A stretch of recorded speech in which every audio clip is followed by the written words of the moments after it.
মানুহে যে কয় বোলে দুখীয়াৰ ঘৰত চাবলৈ যাবা ধনীৰ ঘৰত খাবলৈ যাবা তাৰে মই এটা কথা ক'বলৈ আহিছোঁ আপোনালোকৰ আগত অকণমান দীঘলীয়া হ'লেও আপোনালোকে চাব দেই খুব দৰকাৰী কথা এটা ক'বলৈ আহিছোঁ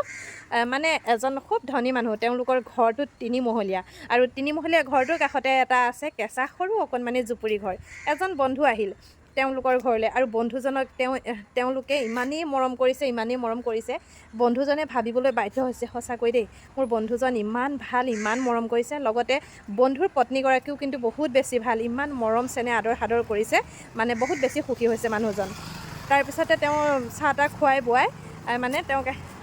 ছেকেণ্ড ফ্ল'ৰলৈ লৈ গ'ল যে বন্ধু তুমি আহা আৰু এইটো ৰুমতে থাকিব পাৰিবা আৰু বন্ধুজন সেই মানুহজনৰ ঘৰ হ'ল গুৱাহাটীত তুমি এইটো ৰুমতে থাকিব পাৰিবা আৰু যি কেইদিন তুমি ইয়াত তোমাৰ কাম আছে গুৱাহাটীত থাকিবা মোৰ ঘৰতে খাই বৈ তোমাৰ কামকেইটা কৰি যাব পাৰিবা তেনেকৈ ক'লে আৰু তেনেকৈ কোৱাৰ পিছত সেই বন্ধুজনক ৰুমটো দেখুৱাই দিলে আৰু তেওঁলোক আচলতে মালিকৰ ঘৰৰ মানুহ তলত থাকে একেবাৰে তলৰ ফ্ল'ৰটোত থাকে তাতে ওপৰৰ ফ্ল'ৰ আৰু ছেকেণ্ড ফ্ল'ৰত মানে ভাড়া দিয়া থাকে তাৰপিছতে তেনেকৈ থাকিবলৈ দিলে তেতিয়া সেই বন্ধুজনে থাকি বন্ধুজনে ঘৰটোৰ ভিতৰত দেখা পালে এটা কণমানি ল'ৰা আৰু এটা কুকুৰ মানে মানুহ থাকে তেওঁলোকৰ তিনিজন ল'ৰা এটা আছে মাক দেউতাক আৰু এটা আছে কুকুৰটোকো কিন্তু সেই ল'ৰাটো সমানেই মৰম কৰে কুকুৰটোক মুনু বুলি মাতে খুব বেছি মৰম কৰে কুকুৰটোকো মানে মুনু বুলি মাতে ল'ৰাটোক যেনেকৈ খোৱা বোৱা যত্ন লয় বা থকা মেলা যেনেকৈ যত্ন লয় তেনেকৈ সেই কুকুৰটোকো বহুত বেছি যত্ন লয় কুকুৰটোকো এখন দামী বিচনা বনাই দিছে আৰু কুকুৰটোকো খুব ধুনীয়া দামী এখন বেড কভাৰ লেপ তুলি ঠাণ্ডাৰ দিনৰ বাবে লেপ তুলি যি য'ত লাগে সমস্তখিনি কুকুৰটোকো দিছে মানে কুকুৰটো এজন মানুহৰ নিচিনাকৈ মানে ব্যৱহাৰ কৰি কুকুৰটোকো গোটেইখিনি মানে যত্ন লৈছে কিজানি কুকুৰটোৱে ঠাণ্ডা পাব কষ্ট পাবলৈ নিদিয়াকৈ ৰাখিছে তেনেকুৱাতে মানুহজনে সেই বন্ধুজনে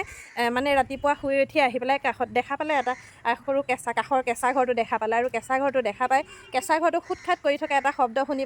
শব্দ শুনি পাই পেলাই মানে কেঁচা ঘৰটোৰ ভিতৰলৈ জুমি চাই পেলাই দেখিলে যে কেঁচা ঘৰটোৰ ভিতৰত দেখোন এগৰাকী মানুহে আছে তেওঁ আকৌ প্ৰথমে ভাবিছিল কেঁচা ঘৰটোত কিজানি অদৰকাৰী কিছুমান বস্তু ৰাখি থৈছে বুলি ভাবিছিল তাৰপিছতে তেওঁ মানে জুমি চাই দেখা পালে নহয় এগৰাকী বুঢ়ী মানুহ আছে তেওঁ লাহেকৈ দৰ্জাখন খুলি পেলাই বুঢ়ী মানুহগৰাকীৰ ওচৰলৈ সোমাই গৈ পেলাই সুধিলে আইতা আপুনি যে ইয়াত আছে এইজন আপোনাৰ কোন হয় তেতিয়া সেইজনে আইতাগৰাকীয়ে ক'লে যে সেইজন মোৰ ল'ৰাই হয় বোপাই মোৰ তাত থাকিবলৈ জেগা নাই বাবে মোক ইয়াতেই ঘৰ বনাই দিছে মই বোলে ইয়াতেই আছোঁ তেনেকৈ ক'লে বোলে খোৱা বোৱা নিজেই কৰোঁ তেনেকৈ ক'লে তাৰপৰা কথাষাৰ শুনি মানুহজনৰ মনটো বহুত বেছি দুখ লাগিলে মই ইমান দিনে ইমান ভাল বুলি ভাবি থকা মানুহজনৰ আচল স্বৰূপটো মই এতিয়া বুজি পালোঁ তেওঁ মনতে ভাবিলে তাৰপিছত আহি পেলাই তেওঁ সেই বন্ধুজনৰ পত্নীক সুধিলে যে সেই কাষত যে আছে কেঁচা ঘৰটোত যে আছে সেই বৃদ্ধ মহিলাগৰাকী কোন হয় তেতিয়া তেওঁ ক'লে বোলে মোৰ শাহুমা হয় কিয় তাত থাকিবলৈ দিছে তেতিয়া ক'লে বোলে মোৰ শাহুমাৰ এটা ডাঙৰ বেমাৰ আছে সেই বেমাৰটো থকাৰ কাৰণে আমি শাহুমাৰ বাচন বৰ্তন আমাৰ লগত একেলগে নকৰোঁ আৰু সেইটো কাৰণে আমি শাহুমাক সেই সৰু ঘৰটো বনাই দিছোঁ শাহুমা তাতে থাকে তাতে খোৱা বোৱা কৰে তেনেকৈ ক'লে কথাষাৰ শুনি ইমান বেয়া লাগিলে কেতিয়াও কিন্তু নিজৰ মাকে